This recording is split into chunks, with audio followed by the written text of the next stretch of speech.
C'est bien connu, la vie n'est pas un long fleuve tranquille. Pourquoi donc en rajouter à sa difficulté en adoptant des attitudes qui peuvent être nuisibles pour nous-mêmes? Aujourd'hui, je vais aborder avec vous 7 choses à garder secrètes. 7 choses qu'il ne faut révéler à personne.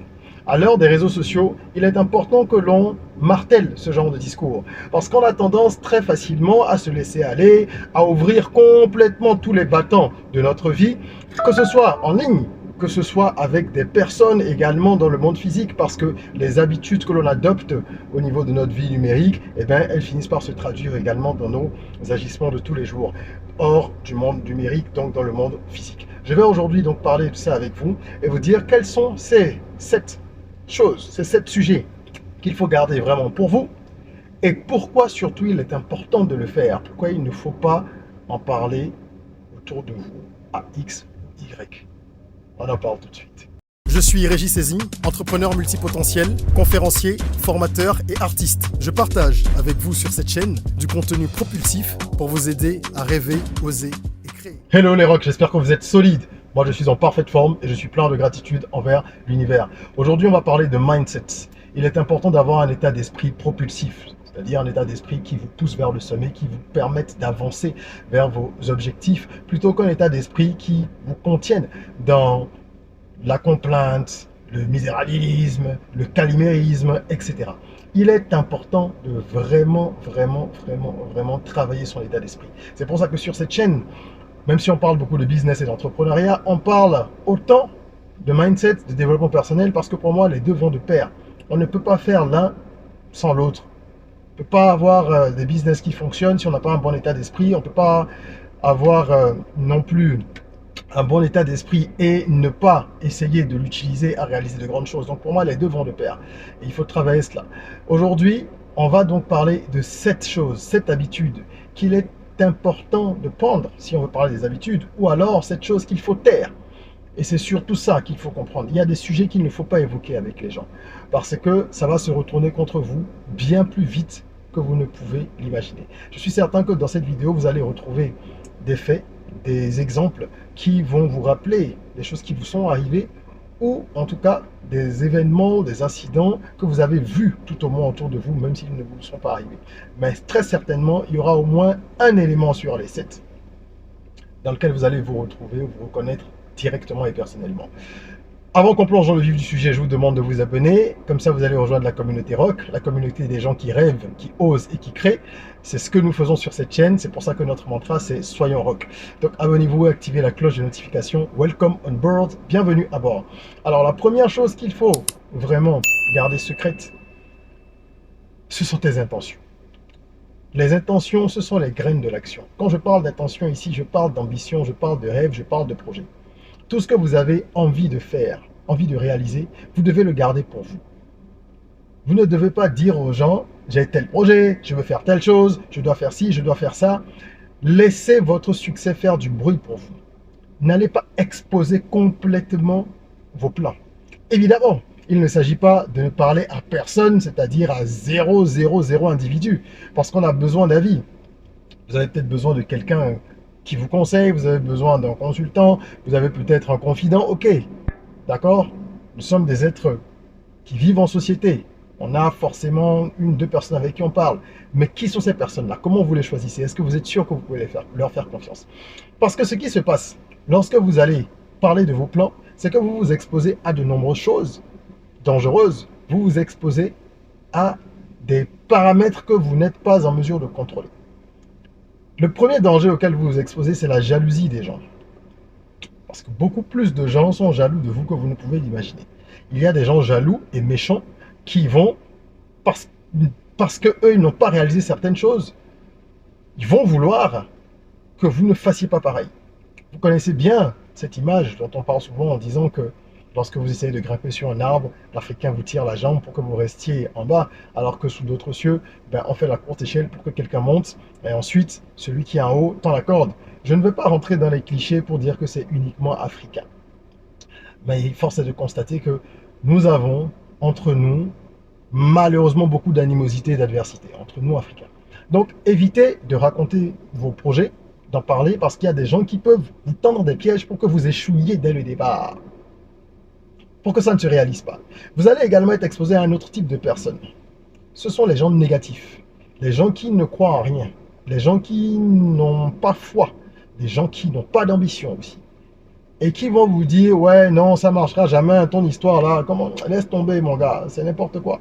Vous pouvez avoir une combinaison de gens négatifs et jaloux aussi, vous voyez. Donc, tout ça, ça va déjà envoyer de mauvaises énergies à votre projet et ça va vous-même vous mettre dans des vibrations qui sont basses parce que vous allez commencer à douter de vos plans. Alors oui, mettre les choses en perspective, prendre des avis, d'accord, mais auprès de qui et comment? Et puis la grande majorité des gens, c'est ce que j'appelle les gens normaux.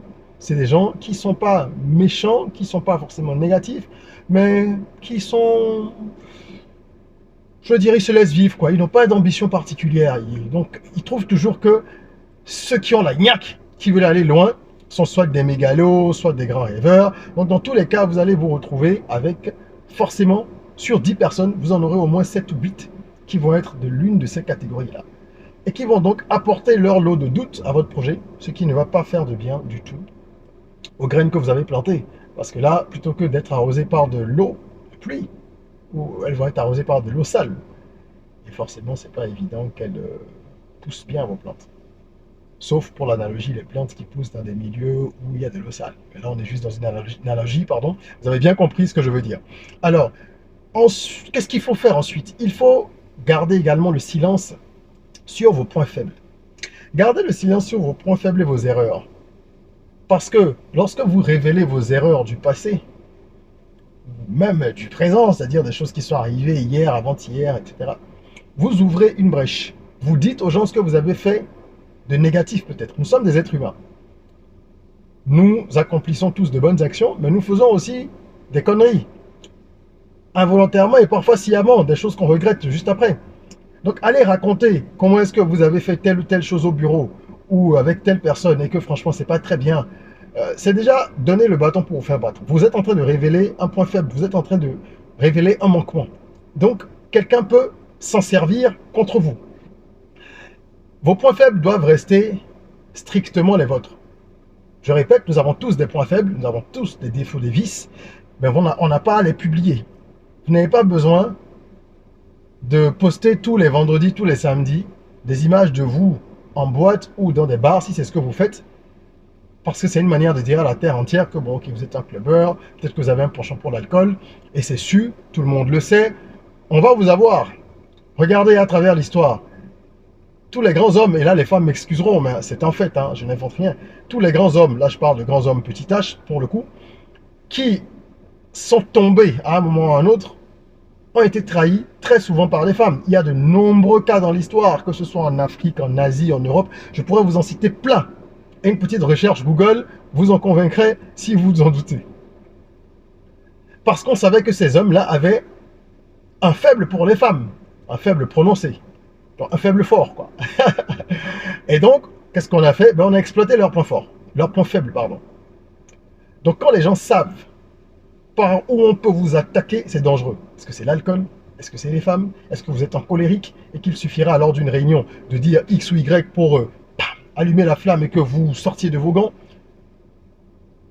Faites attention. Gardez ce genre de choses pour vous. Ça doit vous amener aussi à sortir peu pour vous exposer le moins possible. Parce que moins vous êtes exposé au public, au groupe, moins les gens en savent sur vous. Plus vous êtes discret, plus vous êtes en paix. C'est exactement ça. Donc les points faibles, les erreurs commises, etc., parce que tout ça pour moi ça va ensemble, ce ne sont pas des choses que l'on révèle. Ce sont des choses que l'on garde, en fait de l'introspection pour essayer de travailler sur soi et évoluer.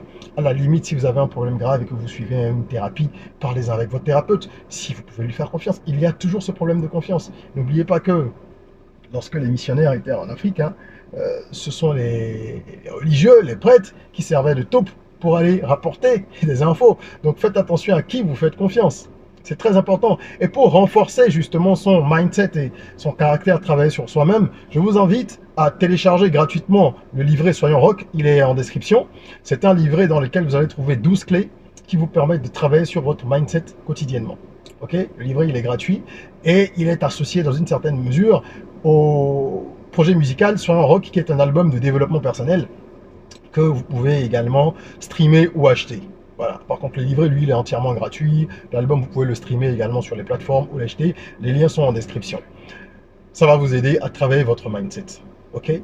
Troisième chose à ne jamais révéler, vos points forts. On a parlé des points faibles. Mais les gens parlent rarement des points forts. Vous savez, vos points forts doivent également rester secrets. Parce que les points forts et les succès, je disais tout à l'heure les points faibles et les erreurs, ici je parle des points forts et des succès, ce sont ces éléments-là que les gens peuvent également essayer de vous retirer parce qu'on sait que c'est votre force. Ben oui. Si vous avez par exemple une relation haut placée qui vous permet d'obtenir des marchés, je dis permet entre guillemets, hein, qui par exemple facilite les choses pour vous, qui vous donne des tuyaux. Si vous connaissez quelqu'un qui vous dépanne lorsque vous avez des difficultés financières, tout ça ce sont des exemples, n'est-ce pas? Lorsque vous allez révéler ça à d'autres, ou que des gens vont le découvrir, même si ce n'est pas directement révélé par vous, eh bien, s'ils veulent vous nuire ou vous mettre en difficulté, ils peuvent essayer par exemple de détruire la relation que vous avez avec cette personne-là. Parce qu'on sait que c'est cette personne qui vous permet d'avancer, que cette personne a de l'estime pour vous, que votre patron aime votre travail et apprécie ce que vous faites. Dès que les gens savent qu'une de vos forces se loge à tel ou tel endroit, eh bien leur mission, dans la plupart des cas, c'est d'aller déloger justement cette force. Donc faites attention à ça, gardez vos faiblesses secrètes, mais vos forces aussi, et vos points forts, gardez-les secrets. Celui qui ne sait pas quel art martial vous pratiquez, il aura beaucoup de mal à vous combattre.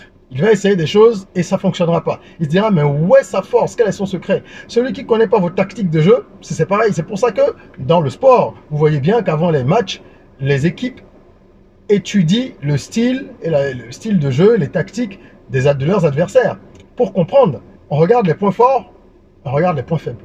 Donc faites attention à ça, ne soyez pas non plus trop expansif, il ne faut pas trop s'épandre sur ses forces, ses succès. Quand on réussit quelque chose, on a envie de lui crier au monde, oui d'accord. Il faut faire attention. Quand on a des difficultés, on veut également parler de ça à des gens pour être consolé. Quand c'est positif, on veut le crier pour être applaudi. Il faut apprendre à rester modéré et à développer l'équanimité qui va vous permettre de rester à l'abri de la méchanceté des hommes. Parce que les hommes sont méchants, il faut se le dire. D'accord? Évidemment, il y a des exceptions. Mais nous sommes dans un monde méchant où on a bâti des sociétés déjà sur quoi? Les guerres pendant des siècles. Ensuite, la colonisation, l'exploitation, et ce n'est pas que les blancs qui colonisent, qui exploitent les noirs, non, l'esclavage, tout le reste, tout ce qu'il y a eu dans l'histoire est similaire. Il y a des peuples noirs qui exploitaient d'autres peuples noirs, il y a des peuples caucasiens qui exploitaient d'autres peuples caucasiens. Chez les Arabes, c'est pareil. Donc c'est une question de domination, et l'être humain a toujours été dans une compétition. Qui dit compétition dit il faut battre, détruire l'autre. Donc il faut s'armer, avoir un discours cohérent et un discours franc, et savoir que, ben, comme on dit chez nous, la vie, c'est pas le lait, quoi. Quatrième chose à garder secrète, vos œuvres de générosité. Il faut donner avec le cœur et non avec la tête. Aujourd'hui, malheureusement, avec les réseaux sociaux surtout, les gens passent leur temps à montrer ce qu'ils font. Je vais tout de suite introduire une exception. D'accord? Je place un bémol ici. Lorsque vous allez collecter des fonds ou des biens directement pour une œuvre de charité, là vous avez l'obligation de le faire savoir et de communiquer.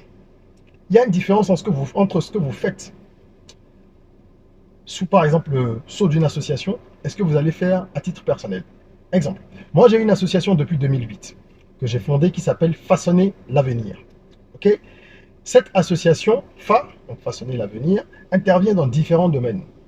Qu'il s'agisse de dons de vivres, de dons de fournitures, à la rentrée scolaire, qu'est-ce qu'on fait d'autre? Dons de vêtements, dons de livres, d'accord? Livres pas que scolaires, hein, scolaires pour encourager la lecture et tout ça. On fait pas mal d'actions depuis donc 15 ans. J'étais encore étudiant quand je l'ai créé, j'étais encore étudiant en France, je rentrais pendant les vacances pour réaliser des œuvres, et c'est quelque chose que j'ai continué même quand je suis rentré dans la vie active, parce que je suis passionné par l'humanitaire. On aura le temps d'en reparler.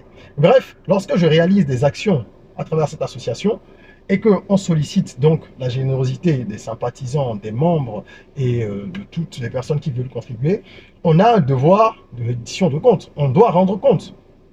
Vous ne pouvez pas utiliser par exemple les fonds qui sont les cotisations des membres, ou alors les biens, donc des boîtes de sardines, de lait, etc., qui ont été donnés par des gens, et ne pas rendre compte. C'est justement pour ça que nous existons toujours, parce que nous avons fait preuve de sérieux à chaque étape. Et donc, dans ce cas-là, oui, on communique sur les réseaux sociaux, dans les journaux parfois, pour dire telle activité, telle action a eu lieu. Elle a été organisée par l'association Façonner l'avenir, grâce à ses membres, à ses sympathisants, etc. Et elle a permis de faire telle chose, d'apporter tel bien, de soulager telle population en difficulté. Mais quand c'est à titre personnel et que je réalise des œuvres de charité, je n'en parle pas. Je n'en parle pas ni sur les réseaux sociaux, ni autour de moi, parce que ce sont des choses qu'on fait avec le cœur et on le fait soi-même. C'est entre votre créateur et vous, c'est entre l'univers et vous. Ce n'est pas entre vous, l'univers et les gens. À chaque fois que vous allez parler de ce que vous avez fait, de cette personne à qui vous avez rendu service, à qui vous avez prêté de l'argent ou donné de l'argent parce que vous avez voulu l'aider et qu'elle en avait besoin. Si vous voulez le faire, vous le faites. Vous ne voulez pas le faire, vous ne le faites pas. À chaque fois que vous allez dire, ouais, c'est moi qui ai fait ci, c'est moi qui ai fait ça, vous allez dévaluer complètement ce que vous avez fait. Alors ce n'est plus un acte de générosité, c'est un acte d'égoïsme. Vous le faites pour vous. Et ça perd sa valeur. C'est pire lorsque vous exposez ça sur les réseaux sociaux, n'est-ce pas? Donc je pense que nous devons avoir un rapport différent à la générosité. On doit avoir un véritable rapport à la générosité et comprendre que ce que l'on fait, qu'il s'agisse d'argent ou d'autre chose, quand vous donnez votre temps, quand vous aidez quelqu'un d'une manière ou d'une autre, vous n'avez pas besoin de le dire à d'autres personnes. Si un jour, un cas de force majeure vous oblige à le révéler, parce qu'il y a toujours des exceptions dans la vie, si quelqu'un que vous avez aidé veut vous attaquer, que vous vous retrouvez par exemple en justice ou ailleurs, et qu'il faut étaler un certain nombre de choses, d'accord, mais ça va être dans des circonstances données. Autrement, gardez ça pour vous. Donnez avec le cœur et non avec la tête. D'accord? C'est important. Numéro 5. Cinquième donc catégorie de choses, on va dire, que vous ne devez pas révéler, ou choses que vous ne devez pas faire, c'est parler des secrets qu'on vous confie. Interdiction formelle. Si vous voulez préserver votre loyauté, votre réputation d'abord même, et faire preuve de loyauté, vous devez garder pour vous ce qu'on vous confie. Lorsqu'une personne vient vous confier quelque chose, c'est parce qu'elle a réfléchi longtemps et qu'elle s'est dit, cette personne est certainement digne de confiance. Je vais lui confier telle chose. Il y a des secrets qui sont lourds à porter, j'en conviens. Mais quelqu'un qui vous a choisi, si vous n'êtes pas prêt à garder les secrets, eh bien refusez. Quand quelqu'un commence à vous dire, j'aimerais te dire quelque chose, mais il ne faudrait pas que tu le répètes, si vous pensez que c'est vraiment pas pour vous, que vous n'arrivez pas à tenir votre langue, dites non. Mais ne devenez pas un snitch, comme on dit en anglais. Don't be a snake, don't snitch. Ne devenez pas cette personne qui va aller raconter les secrets des autres, les jeter en pâture. Ne soyez pas un serpent. Parce que vous aurez des comptes à rendre à la vie, pour ceux qui croient au karma, pour ceux qui croient à une puissance suprême même tout simplement. Et vous allez perdre en crédibilité. Ce sont des choses qui se finissent par se savoir. Hein.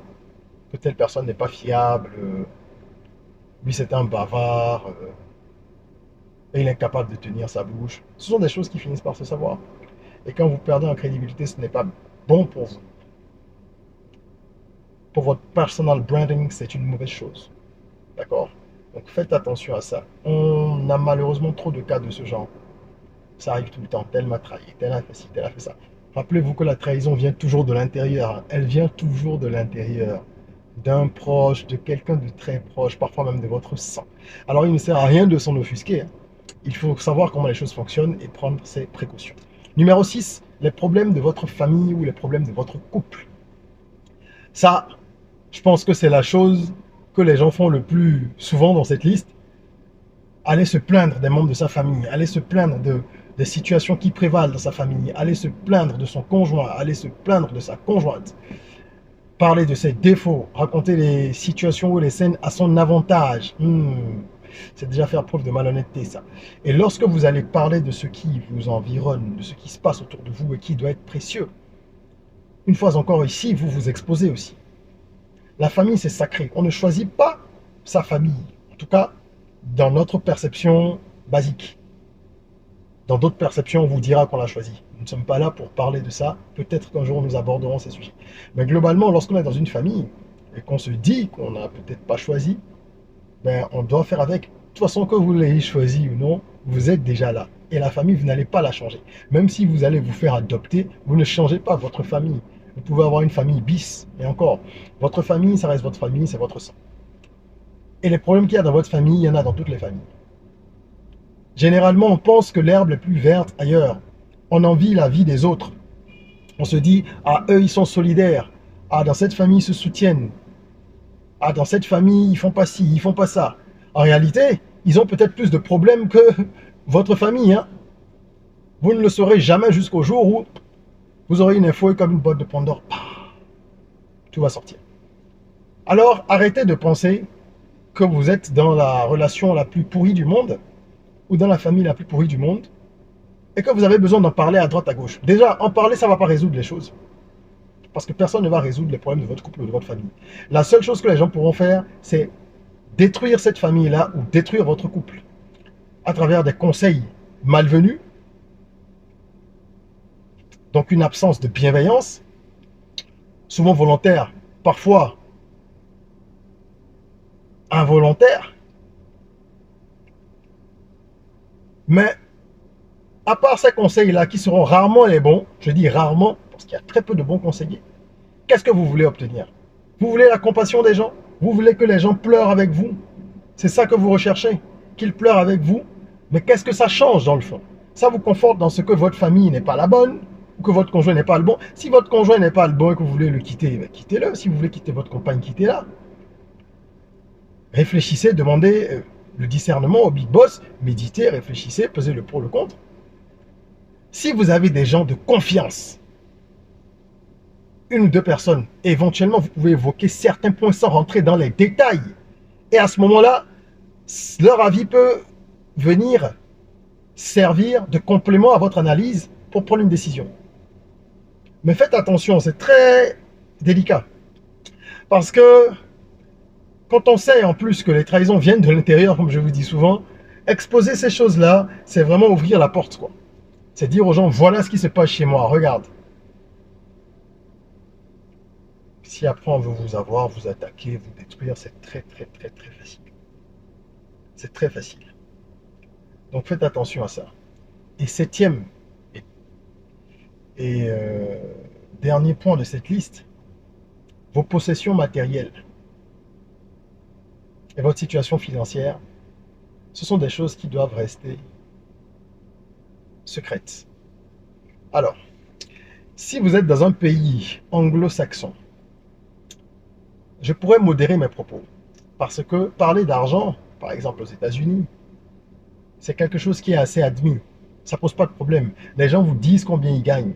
Qu'ils gagnent 15 millions de dollars l'année ou qu'ils gagnent 10 000 dollars en toute une année, ils vous le diront. Les célébrités parleront de montants exorbitants sans aucune espèce de honte. Les gens de la classe moyenne, les moins nantis aussi, parleront de leurs revenus. Lorsque vous arrivez dans les pays francophones, la France inclus, parler d'argent, c'est quasiment tabou. Parce que les gens sont beaucoup plus jaloux et hypocrites dans ces environnements. Quand je parle de la France, je parle de tous les pays donc, qui ont été colonisés par la France et d'une manière ou d'une autre qui ont récupéré certains penchants. Je ne dis pas que avant d'être colonisés par la France, nous étions différents sur cet aspect. Ça l'a certainement renforcé en tout cas. D'accord? Et parler d'argent est mal vu. Regardez en France. Prenez des célébrités, du sport, de la musique, du cinéma, etc. Les gens ont du mal à parler de leur salaire, de leur cachet, pardon, de leurs honoraires. C'est mal vu de dire, ah ben moi je gagne 2000, 3000, 4000 euros l'heure, ou je facture telle la prestation. Parce que tout de suite, ah, les gens vont commencer à vous jeter la pierre. Ah ben oui, vous êtes des exploiteurs, vous n'êtes pas des gens qui aiment le peuple. Comment vous pouvez gagner ceci, gagner cela? On rentre dans des comparaisons tout de suite. Non mais oh, les gens qui gagnent de l'argent, ils travaillent pour ça. Ils ont un chemin qui n'est pas le vôtre. Ils ont eu peut-être une grâce ou une faveur, peu importe, mais ils sont là où ils sont. Seulement, on ne va pas changer le monde. Donc, ce n'est pas à vous de venir refaire la société. Si ces sociétés-là qui sont les nôtres sont comme ça, vous devez donc vous abstenir de parler de ce que vous gagnez. Oui, les gens peuvent avoir une idée. Même votre salaire, les gens peuvent le connaître. Mais votre salaire, ce n'est pas votre seule source de revenus. Et d'ailleurs, ce n'est pas ce que vous gagnez qui détermine votre niveau de fortune. On en parle souvent dans les vidéos d'éducation financière sur cette chaîne. Vous pouvez gagner 3 millions tous les mois, 3 millions de CFA tous les mois, ce qui est confortable dans un pays africain francophone. Et ne pas avoir de possession parce que vous gérez mal votre argent, vous gaspillez. Comme vous pouvez gagner 500, 600, 700 000 le mois, depuis une dizaine d'années, vous avez une certaine rigueur dans la gestion de vos finances et vous avez acheté des terrains, vous avez acheté un certain nombre de choses. Justement, c'est ce que vous possédez qui ne doit pas être su. C'est de ça que je parle. Vos possessions matérielles.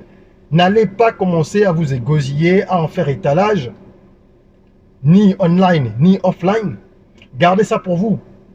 Nul besoin de dire aux gens que vous avez 15 terrains, que vous avez un portefeuille boursier qui pèse tel X millions de CFA, que vous avez 3 assurances retraite, vous avez souscrit. Ça ne sert à rien. Ça ne peut vous apporter que des problèmes. Parce que les gens sont intolérants, ils vous jugent beaucoup et ils sont méchants.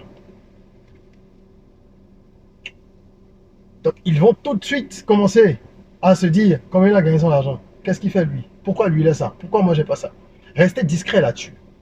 Restez discret là-dessus. Ça va forcément vous préserver de beaucoup de mots et ça ne va pas donner une image arrogante de vous. Parce que dans nos environnements, dès que vous parlez, même sans arrière-pensée, de ce que vous gagnez, de comment vous vous en sortez, tout de suite on vous taxe d'être un arrogant. Hein. Ah oui, non, c'est un prétentieux. Ah, ben non. Ah non, non. Donc, je ne vous dis pas d'aller vous cacher avec ce que vous gagnez et de ne pas vous faire plaisir. Bah, bien sûr que non. Vous allez en voyage, faites ce que vous avez envie de faire. Mais ne dites pas à quelqu'un, encore une fois, je suis allé en voyage 10 fois cette année, dans la ligne nanana. Keep it low, comme on dit. Profil bas. Et vous serez beaucoup plus tranquille dans nos pays, en tout cas. Et après ces 7 différents points que nous avons vus, j'ai un petit bonus pour vous. Vos croyances et vos pratiques spirituelles n'ont pas besoin d'être étalées. Parce que vous allez juger tout de suite. Regardez, autour de vous, regardez même à travers l'histoire. Les discordes majeures proviennent parfois des échanges sur la religion et les croyances.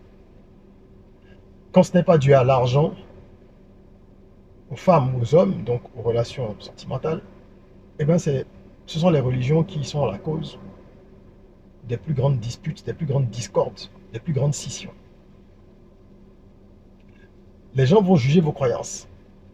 On vous dira, le vrai Dieu, c'est le nôtre. Ton Dieu est un faux. Tes pratiques, ce sont des pratiques diaboliques, et ceci et cela. Alors pourquoi perdre son temps, son énergie, et baisser son niveau vibratoire, parce que vous allez vous engager dans des combats stériles, à vouloir échanger sur ces choses-là. Dès que vous allez évoquer ce que vous faites, ce en quoi vous croyez, ou si vous êtes athée, peu importe votre position, il y aura toujours des gens pour vous contredire, pour vous critiquer. Alors évitez simplement ça. Gardez votre énergie, économisez-la. D'accord?